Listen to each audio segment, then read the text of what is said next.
자녀손들과 여러분들 일터 그리고 각 교회 위에 늘 충만하시기를 주님의 이름으로 축원합니다. 하나님의 함께 하시는 복 있는 자가 되셔서 범사의 형통함을 누릴 때 홍해가 갈라지고 반석에서 샘물 터지는 그런 기적을 이루는 믿음의 용사로 우뚝 세워지시기를 주님의 이름으로 축원합니다. 강복절 74주년을 맞이해서 함께 예배드리게 되는 이 시간, 기쁜 마음과 함께 또 한편으로는 무거운 마음을 우리가 가지고 하나님 앞에 예배드리고, 항상 우리는 그리스도인은 빚진 마음으로 하나님 앞에 서 있습니다. 그것은 우리가 잘 알다시피 남과 북으로 나뉘어져 있기에 우리는 온전한 통일을 이루지 못하고 반쪽짜리 그런 입장을 소유하고 있기 때문에 우리들 마음은 사실 광복절을 맞이할 때마다 한쪽이 허전하고 또 한쪽으로는 책임감을 갖게 되고 또 한쪽으로는 한 마음에서는 우리가 더 잘 믿어서 하나님의 영광을 드러내야 되겠다라고 하는 그런 뜨거운 믿음을 갖는 시간이기도 합니다. 우리 74주년을 맞이했는데 사실은 반쪽이라는 것은 우리가 못나서 그렇게 된 부분이죠. 미국하고 소련이 해방될 때 두 나라 강대국이 서로 반쪽을 나누자고 해서 나뉘어진 부분입니다. 그래서 우리는 부족하고 연약하고 실력이 없어서 그들의 강대국에 의해서 둘로 나뉘어져야 했던 그 뼈아픈 역사의 흔적이 지금까지도 해결되어지지 않고 우리가 짊어지고 가는 그런 현실입니다. 인도의 단기 선교회를 저희 교회에서 갔었는데 그때 마침 8.15 해방주일이 같이 겸해져 있었습니다. 거기를 갔더니 저는 뜻밖의 사건들을 보면서 깜짝 놀랐어요. 왜냐하면 인도는 우리나라하고 똑같이 8월 15일이 광복주일이에요. 그날이 온 동네 면민들이, 전 국민들이 축제일이에요. 이 학교에서 다 부락부락 모여서 행사를 하더라고요. 아주 행사를 걸판지게 하고 난 이후에 또 부락으로 돌아가요. 부락에 돌아가서 하루 종일 또 행사를 해요. 그걸 보면서 우리는 광복인데 우리는 왜 못할까? 우리는 그냥 정부 요인들이 모여서 대통령, 국회의장 하고 관료직들이 모여서 그냥 8.15 기념 행사, 광복절 행사로 끝나고 국민들은 전혀 가슴에 와 닿지 않는 8.15 행사 왜 이렇게 됐나 하고 궁금히 여겨서 좀 알아봤습니다. 왜 우리가 이렇게 됐죠? 하고 아시는 분한테 여쭤봤더니 그것은 초대 대통령 이승만 대통령의 원인이 있습니다. 그래요. 그리고 왜 그렇습니까?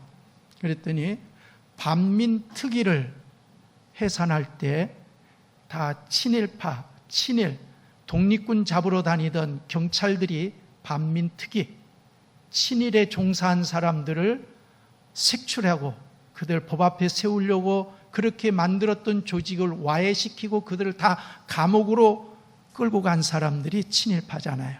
거기 수장이 이승만 대통령이에요. 그래서 그들이 역사를 어떻게 잡고 있어요? 정치, 경제, 문화, 교육 안 잡은 데가 없습니다. 친일파들이 우리나라에 그동안 굳건하게 튼튼하게 그들이 지키고 왔고 그것을 놓지 않으려고 지금도 그 잔재 세력은 몸부림치고 있는 거죠. 광복절을 이야기하게 되면 뭐가 드러나요? 기쁜 것 반면에 부끄러운 수치가 드러나야 되거든요. 그러니까 그걸 전 국민으로 축제로 만들면 친일파가 쓸 자리가 없는 거예요. 그러니까 이걸 축소화시켰어요. 안 할 수는 없고. 그러니까 정부 강요 몇 사람 모여서 그냥 기념 행사로 끝냅시다.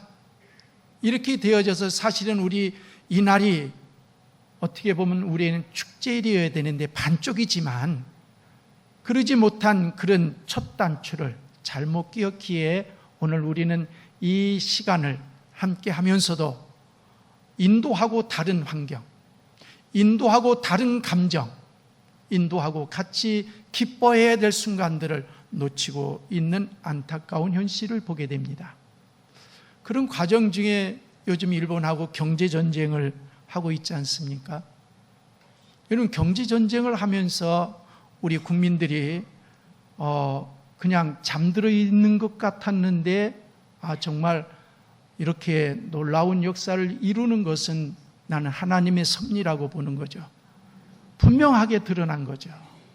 분명하게 누가 친일인지, 누가 친민지, 누가 뭔지 하는 것을 어둠이고 빛인지를 분명하게 자기들 스스로가 드러내고 있는 부분을 보게 됩니다. 누구 편을 드느냐는 거죠. 어렸을 때 저 형제가 6남매인데 아들 넷이 쫙 아들이에요. 그러니까 형제들이 모이면 잘 싸워, 어려서 막 싸워.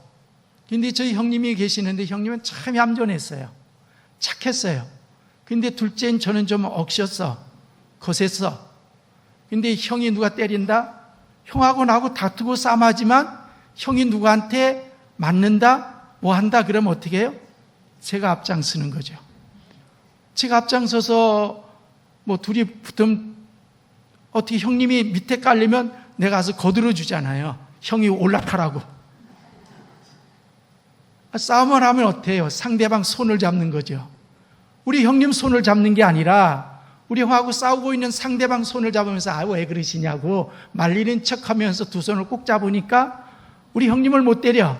대신 우리 형이 가서 내가 손 잡은 새에 때린다고요.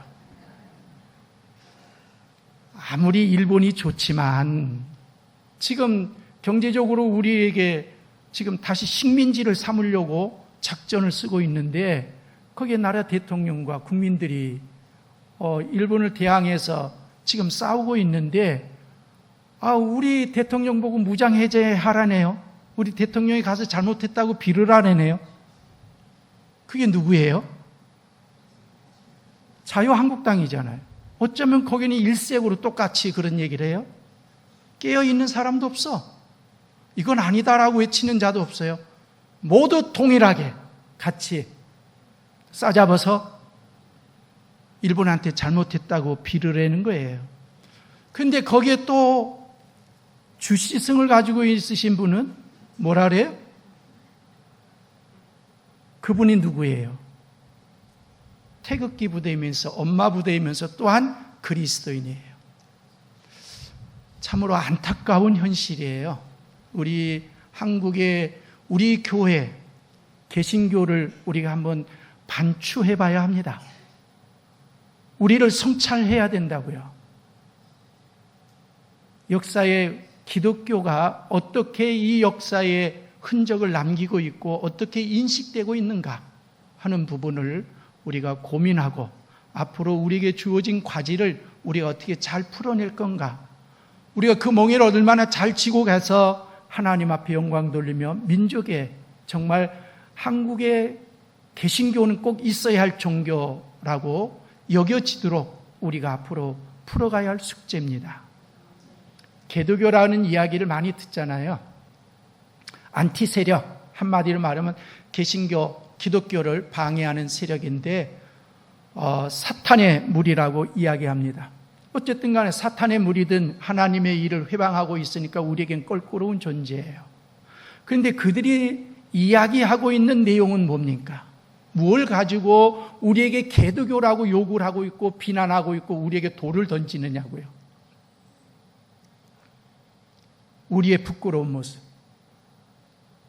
성령의 열매가 아니고 그리스도를 닮은 열매가 아니고 하나님의 축복의 열매가 아니고 사탄의 열매가 주렁주렁 맺어져 있는 그 모습을 보고 우리에게 돌팔매질을 하고 있는 거죠. 예를 들면 이렇습니다. 생선이 하나 있는데 아주 싱싱해 보여요. 그래서 도마 위에 올려놓고 칼로 딱 잘라봤어요. 싱싱한가? 속이 딱 잘라보니까 속이 썩었어요. 오늘 우리 그리스도인들은 이 생선과 같다 그 말입니다. 우리는 어디를 가든지 도마 위에 올려진 그런 존재들이에요. 그래서 믿지 않는 사람들이 지나가다가 정말 썩지 않았는가라고 난도질을 하는 거죠. 근데 난도질 잘라봤더니 정말 예수의 생명이 있네, 정말 거기 예수의 사랑이 있네, 거기에 정말 하나님의 축복의 열매가 있는데 라고 우리들이 보여주어야 되잖아요. 그런데 잘라보니까 아니라는 거예요. 잘라보니까 얼마나 썩었는지 우리가 세상에 썩어진 사람들을 향해서 손가락질하고 있어요. 장차관들 국회에서 청문회 할 때 보면 국민들 다 식상하잖아요. 왜 저런 사람이 어떻게 장차관을 할 건가? 그런데 지금 장관으로 등용하려고 보니까 없다는 거예요. 깨끗한 사람이 없대요. 그 중에 나은 사람들을 지금 추천하는 거래요. 근데 거기에 개신교인들이 어떻습니까? 거기에 권사님도 있을 테고, 장로님도 있을 테고, 집사님도 있을 테고, 평신도도 있을 텐데, 근데 그들이 청문회에 섰을 때에 그래도 이 사람은 쓸만하다, 이 사람은 털어도 먼지가 안 나는구나, 이 사람은 그래도 우리가 존경할 만한 사람이구나 라고 대표주자로 나올 줄 알았어요, 이명박 대통령 때. 그런데 털었더니 냄새가 더 나, 먼지가 더 나. 이런 모습을 우리 국민들이 보고 뭐라고 얘기하는 거예요? 우리 한국의 개신교는 악이래잖아요. 있어서는 안 될 종교라고 여기고 있어요. 예수가 그런 겁니까? 하나님이 그러신 분이냐고요? 그 원인 제공은 저와 여러분이 한 거예요. 저와 여러분이 예수의 삶을 제대로 살아내지 못했고, 하나님의 말씀을 제대로 살아내지 못했고, 맺어진 열매가 그를 이야기해 주잖아요. 그 열매가 그가 누구인지를 말해 주잖아요. 열매가 사과면 사과나무를 증명해 주고, 배에 열매가 맺었으면 배의 나무를 증명해 줘요. 저와 여러분이 그리스도의 제자여 하나님의 자녀여 백성이라고 하는 것은 뭘로 증명하냐고요? 우리의 삶의 열매가. 당신은 정말 하나님의 백성이요? 당신은 정말 예수 그리스도가 당신을 구원해 준 사람이요, 그리스도의 사랑이요, 그리스도를 닮은 자요 라고 우리가 열매가 되어야 되는데 우리 열매가 아니더라는 거죠. 포장만 그럴듯하지 그 포장을 벗기고 봤더니 더 더러워, 더 사악해. 그리스도의 말씀은 온데간데였고, 하나님의 말씀은 어디론지 사라져버리고, 그냥 우리 인간적인 육신의 욕심만 가득 차고, 자기 명예만 가득 차고, 자기 실력 행사하는 것만 가득 차서 교회가 교회다워지지 못한 그런 안타까운 현실이 어느 한 교회가 아니라 대한민국의 전역에 깔려 있지 않습니까? 우린 드러눠서 지금 침뱉게 하고 있습니다. 저부터. 왜?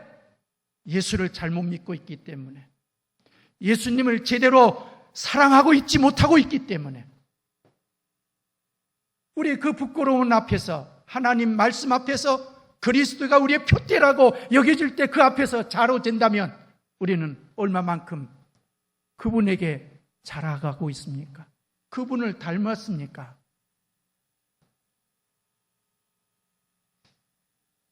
초창기는 한국의 개신교가 이 나라의 희망이었습니다. 대안이었습니다.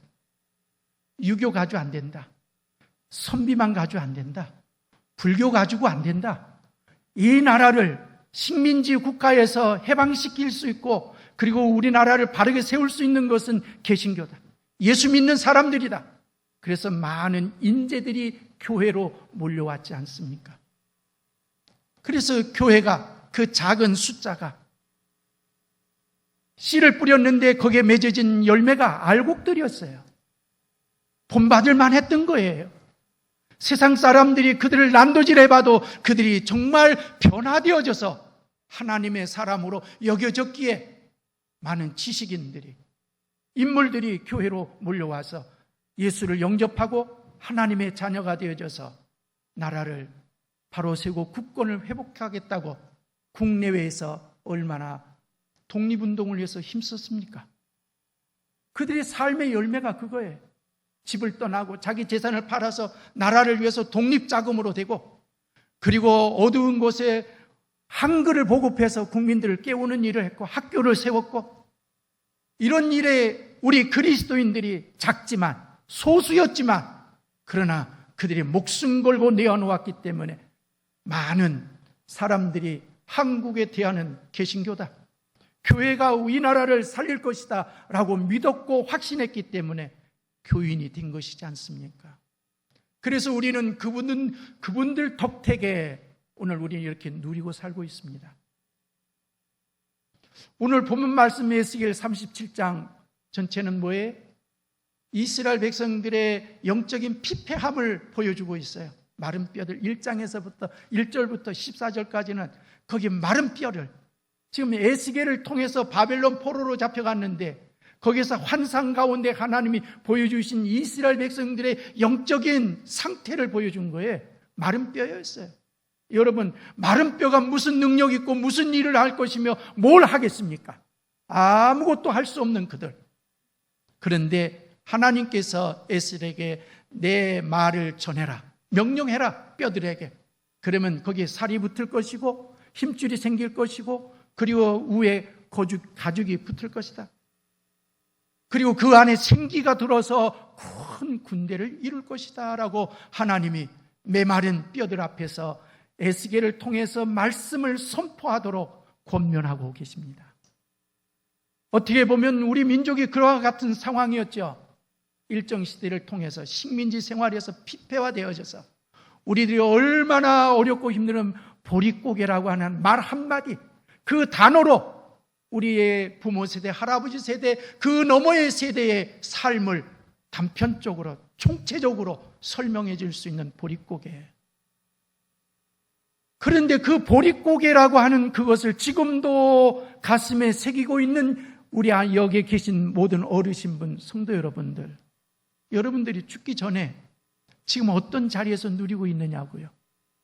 우리는 정말 하나님이 복을 주셔서 복된 자리에서 군사력으로는 세계 7위예요. 경제력으로는 세계 10위예요. 언어학적으로는 한글이 세계에서 뛰어난 언어학이에요. 언어학, 세계에서 프랑스에서 언어학자들이 모여서 세계의 공용어를 만들자. 그런데 어느 나라 언어를 쓸 거냐? 한글. 한글로 표현할 수 있는 것이 1400단어랍니다. 그런데 영어나 중국어는 300, 400밖에 안 된대. 세계적으로 이렇게 과학적이고 이렇게 좋은 글이 우리나라가 가지고 있는 민족이에요.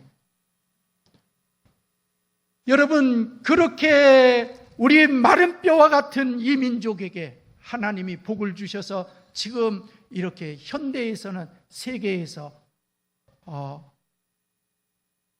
남의 나라가 부러워하는 나라, 어떻게 이런 기적을 이룰 수 있느냐고 우리나라를 연구의 대상으로 삼는 나라.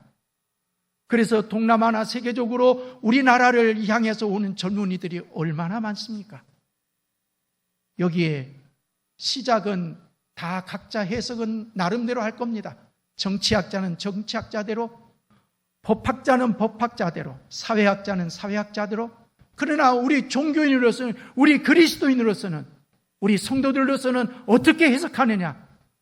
우리의 선조들이, 처음에 믿음 생활했던 그분들이 하나님 앞에 무릎 꿇고 기도했고 하나님을 영화롭게 하기 위해서 자기를 다듬어서 정결하려고 힘썼고, 하나님의 은혜라고 한다면, 하나님의 일이라고 한다면 콩 반쪽이라도 나눠서 가진 건 없지만 거기에 내가 참여하고 거기에 내가 몸부림쳐서 하나님의 교회를 세우고 복음 전하는 일에 거기에 헌신하고 투신했던 우리의 믿음의 선조들, 그분들의 피와 눈물과 기도의 흔적과 헌신의 삶을 통해서 하나님이 이 땅에 복을 주신 겁니다.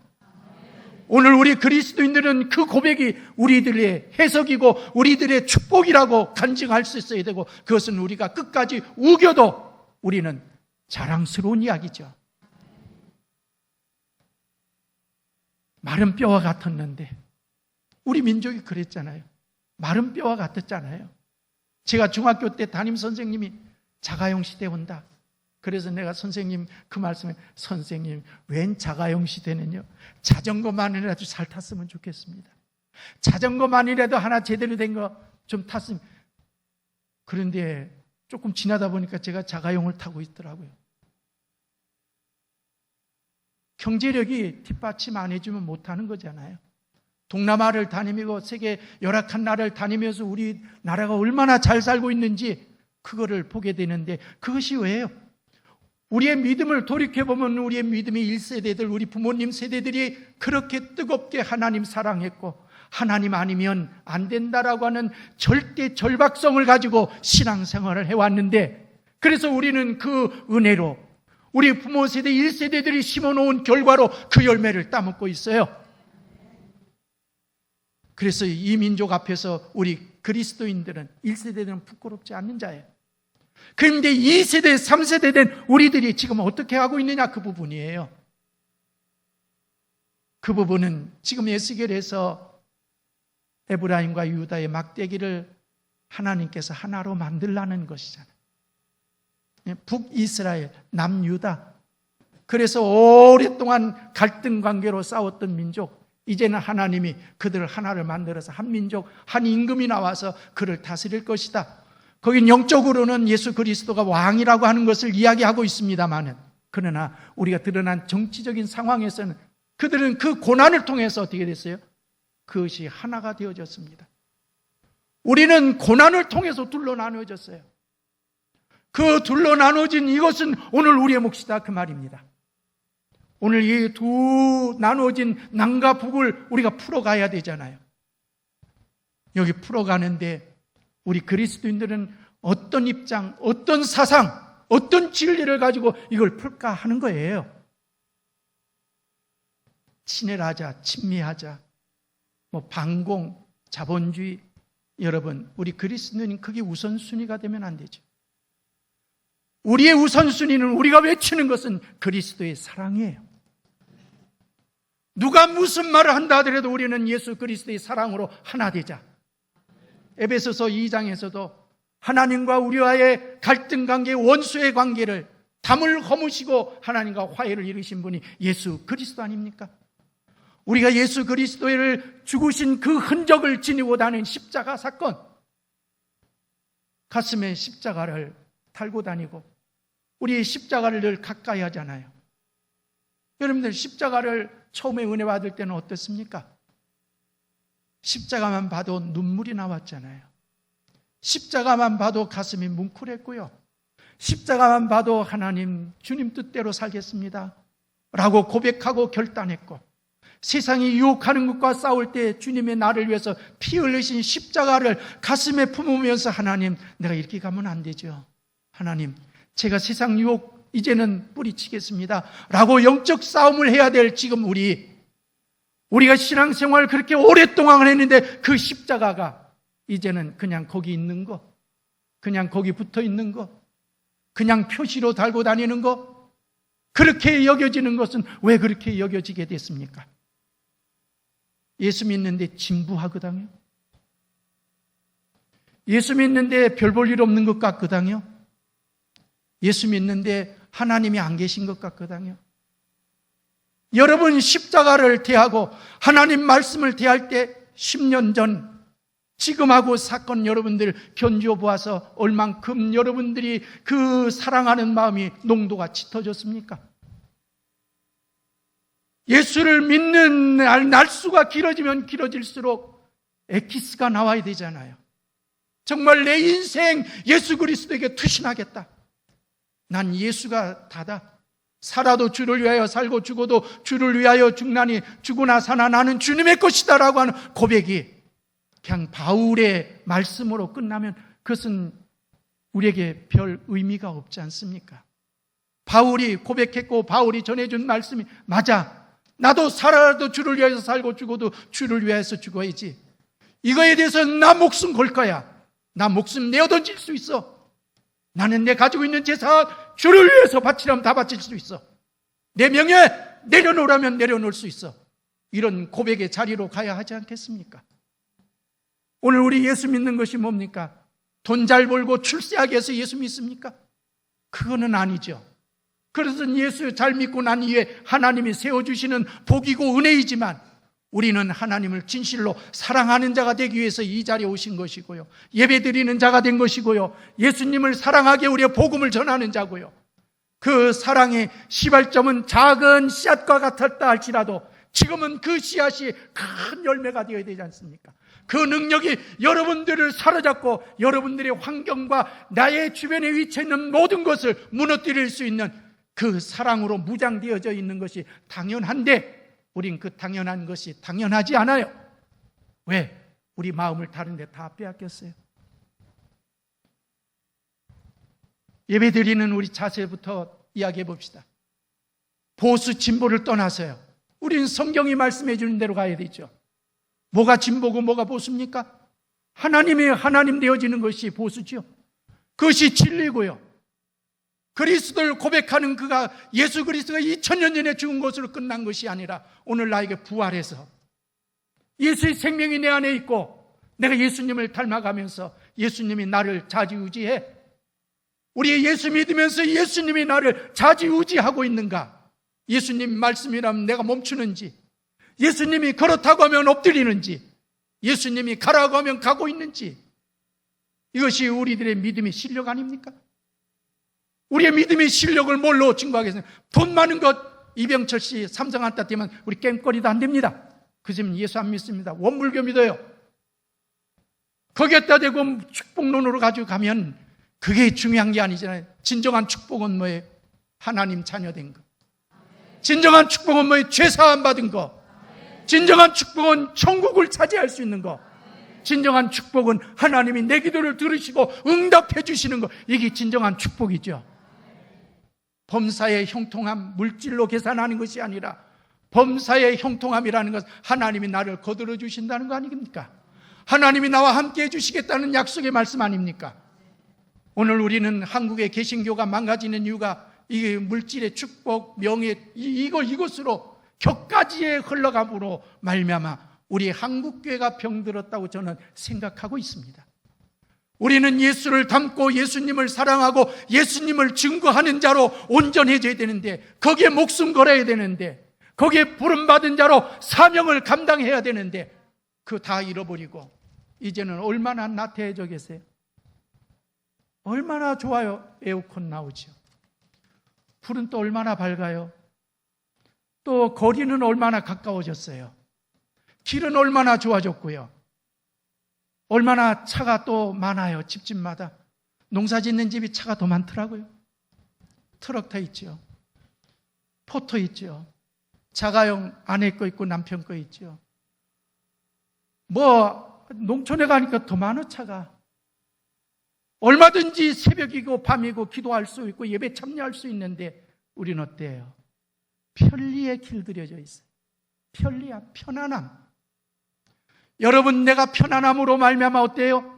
내 가정이 허물어져 가고 있는 거 기억하십니까? 내가 편안을 누릴 때 우리 한국 교회가 무너져 가고 있는 거, 우리 그 책임을 공감해야 합니다. 내가 조금 더 눕자, 조금 더 편안하자, 내가 조금 더 편리하게 살자. 그래서 여러분 예배 드리는데 스마트폰으로 예배를 드립니까? 집에서? 형식이 왜 필요하겠어요? 형식이 왜 필요하냐고요? 형식에 내 마음을 담는 거예요. 예배를 드리는데 예배의 자리에 이곳에 나오는 그 형식, 내가 하나님을 사랑하니까 세상에서 구별되어지고 하나님 거룩한 장소로 만드는 이 교회당 성전에 하나님이 나를 부르시기에 난 거기 가서 하나님 앞에 예배 드릴 거야. 그곳에서 말씀하시는 말씀에 하나님의 음성을 듣기 위해서 오는 저와 여러분 아닙니까? 죄송한 얘기입니다. 예배 시간을 가지고 어떤 분이 얘기를 해요. 우리 교회 목사님은 눈치가 없다고. 그걸 왜 그러시냐고 그랬더니 12시가 되면 딱 끝나야 되는데 자꾸 오바를 하신다고. 여러분 예배 드리는데 12시 좀 넘으면 어때요? 그러잖아요. 하나님 앞에 지금 나를 드리러 왔는데, 하나님 말씀 들으러 왔는데, 하나님께 나를 바치러 왔는데 시간이 왜 문제가 됩니까? 짧을 수도 있고 길 수도 있는 거잖아요. 그 문제를 거는 것은 뭐예요? 믿음이 죽어 있다는 거죠.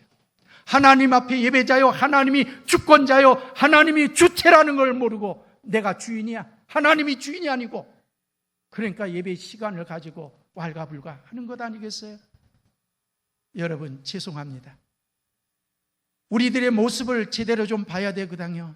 느헤미야가 지금 고향에서 지금 바사 페르사까지 자기 형제 중에 하나가 왔어요. 친구 몇 사람 데리고 왔는데, 그때 느헤미야가 고국의 이야기를 들어. 그런데 피폐화됐습니다. 백성들은 고난 중에 있고요, 열악한 환경이고 인격은 짓밟히고요, 그리고 예루살렘 성벽은 무너지고 성문은 불에 타 있고요. 그러면서 고국의 소식을 전했는데 기쁜 소식이 아니라 정말 망가진 소식. 그 아픈 소식을 들은 느헤미야가 그 자리에 주저앉아요. 왜 앉아요? 너무너무 아파서. 우리 민족이 왜 이렇게 됐는가 가슴 치면서 눈물을 우는데 몇 날을 밤새도록 밤새워가면서 울어. 그런데 먹는 것도 먹지 못하면서, 먹을 수 없죠. 여러분들의 그런 경험들이 있을 거예요. 너무 슬퍼서, 너무 가슴이 미어져서 물 한 방울 넘기는 것이 힘든 때가 있지 않습니까? 느헤미야는 민족을 그렇게 끌어안고 품고 가슴에 품고 내 민족이 이렇게 된 것에 대해서 눈물을 흘리면서 애타는 그 심정. 여러분, 교회가 그렇게 여러분들 마음에 있습니까? 대한민국이 여러분들 마음에 그렇게 있느냐고요? 어렵게 나라를 지키겠다고 저렇게 바등바등하고 힘쓰는 지도자들을 보면서 우리는 그냥 저는 저고 나는 나고 이렇게 따로국밥이 되면 안 되지 않습니까? 내 자식이 내 가슴에 있듯이, 내 교회가 내 가슴에 있듯이 이 나라의 민족이 내 가슴에 있어야 합니다. 그러기 위해서는 우리가 신앙으로 바로 서야 그것이 내 가슴에 들어오죠. 세상에 다른 것으로 가득 차여 있는데 거기에 들어올 틈바구니가 없어. 나만 편안하면 되는 거죠. 이기주의가 가득 차서 배려할 줄 모르고, 아픈 사람의 아픔을 이해할 줄 모르고, 어렵고 힘든 자를 같이 멍에를 맺을 줄 모르고, 네 인생 네가 하니까 네가 알아서 책임져라, 그렇게 냉정한 그리스도인이 되면 안 되지 않습니까? 오늘 우리는 하나님께서 에스겔을 통해서, 선지자를 통해서 그들에게 이제는 하나가 되라고 하는 것, 그리고 다시 너희들이 고국으로 돌아가리라고 하는 희망의 메시지를 주지 않았지 않습니까? 오늘 우리 선조들이 기도하고 헌신하고 얻어진 그 열매를 지금 우리가 누리고 있다면, 저와 여러분은 이 민족을 통일하는 데 밑거름이 되어야 됩니다. 남과 북이 통일하는 데 밑거름이 되어야 된다고요. 우리 기독교에서 성경을 바르게 이해해야 되잖아요. 북한은 다 때려잡아야 될 존재입니까? 다 싸잡아서 죽여야 될 존재냐고요? 그럼 성경은 뭐냐고요? 성경은 뭐예요? 하나님 말씀은 뭐예요? 로마서 12장에서도 말씀하고 마태복음 5장 44절에서도 말고 원수를 사랑하라, 원수를 용서해줘라, 악을 악으로 갚지 말고 악을 선으로 갚아라, 너희 원수를 위해서 기도해줘라, 너희들은 세상에 너희들 돌팔지라면 너희들은 돌팔배하지 말고 맞아라, 오른뺨을 때리면 왼뺨을 대고, 오리를 가고자 하면 심리를 가져오라, 속옷을 달라면 겉옷을 주고, 배고프면 먹을 것을 주고, 목마르면 물을 줄이 될 거냐냐. 원수가, 오늘 그리스도인들은, 하나님을 믿는 백성 저와 여러분은 이 사랑으로 무장해야 합니다. 어떤 명분 앞에서도 그들은 죽어야 되고 그들은 없어야 될 존재가 없다, 그 말입니다. 만고의 국민들 앞에 돌팔매질마저 죽어야 될 그 대상도 하나님께서 사랑하시더라고요. 5.18을 일으켰던 그 원흉들을 얼마나 제가 미워했는지요. 입에서 달고 살았어요. 나쁜 놈들이라고 욕이 달고 살았어. 복사지만 우리 딸내미가 날 따라하더라고요. 전두환, 노태우 그놈들 그 따라서 해서. 그런데 어느 날 기도하는데 하나님께서 저에게 음성을 들려주는데, 그들도 구원받아야 될 대상이다, 그들도 죄사함 받고 하나님의 자녀가 될 대상이다. 그렇게 미워하면서 어떻게 복음 전하리? 제가 그 음성을 듣고 하나님, 이제는 다시 욕하지 않겠습니다. 하나님, 저들도 구원시켜 주시옵소서. 그랬더니 죄송합니다. 노태우 씨는 그 딸을 통해서 예수를 영접하고 하나님의 자녀가 됐더라고요. 그들은 철천지 국민들에게 원수예요. 5.18 일으킨 원흉이에요. 용서받지 못할 자들, 지금도 아직도 시인하지 않고 있는 그들. 그러나 우리는 그리스도의 사랑에 빚진 자이기 때문에 정도가 다를 뿐이지만 똑같은 죄인 아닙니까? 똑같이 우리가 하나님 앞에 버림받을 생명이지만 하나님이 사랑해 주셔서 나를 택하여 주시고 죄사함을 주셔서 천국을 차지할 수 있는 복받은 자로 세워주셨듯이 그들도 하나님 앞에 회개하고 돌아와서 예수를 영접하고 구원받는 역사가 일어나야 되는 것 아니겠습니까? 북한의 김정은 하나님 앞에 돌아와서 회개하고 하나님의 사람이 되어야 될 사람이에요. 죽어야 할 대상이 아니고 죽여야 할 대상이 아니라 우리는 그리스도의 사랑이 왜 필요해요? 진리가 왜 필요하냐고요? 하나님의 말씀을 믿는다고 하면서 그들을 미워하고 그들에게서 돌팔매질하고 그들 가슴에 총을 겨누는 일에 기독교인들이 하자고 난리지기면 안 되지 않습니까? 우리는 무기를 내려놓아야 된다고 말해야 됩니다. 우리는 그들에게 먹을 것을 주어야 합니다. 우리는 그들을 사랑해야 됩니다. 우리는 그들을 그리스도의 사랑으로 품어야 합니다. 그것이 우리들의 과제예요. 우리가 마지막 이 시대에 여러분들의 자손들이 나중에 뭘 말하겠어요? 우리 부모님들이 깨어서 기도했고 눈물을 흘리며 기도했고 그리고 섬기고 이웃을 사랑하는 일에 북한 동료 동포 우리 어린아이들이 먹을 것이 없고 그리고 여러 가지 병에 시달리는 그들에게 조그만한 도움이라도 주어서 그들의 생명 부지할 수 있는데 역할을 감당한 우리가 되어야 하지 않겠습니까? 여러분, 독일의 통일은 어디예요? 동독의 교회와 서독의 교회가 은밀하게 서로 교류하면서 담을 허무는 역할을 했고 통일의 역사를 이루도록 했던 그 밑거름입니다. 오늘 우리 개신교는 참으로 부끄럽습니다. 통일하는데 평화의 통일을 우리가 모두 이구동성으로 외치고 그것이 하나님의 명령으로 우리가 받아들여서 그 말씀대로 이루어지기를 위해서 힘써야 되는 오늘 이 시대에 북한의 동포가 2천만이니까 한 사람씩 끌어안고 죽어도 우리는 3천만원이 남는다. 그리고 저들은 때려잡아야 될 존재다. 어떻게 강단에서 하나님 말씀을 그렇게 선포가 되어져야 됩니까? 아무리 해석을 못한다 하더라도 성경은 여버립니까? 오늘 거기에 우리는 누굴 비난하고자 하는 것이 아니라 우리도 정도의 차이일 뿐이에요. 오늘 우리가 가야 할 길은 그리스도를 닮는 일입니다.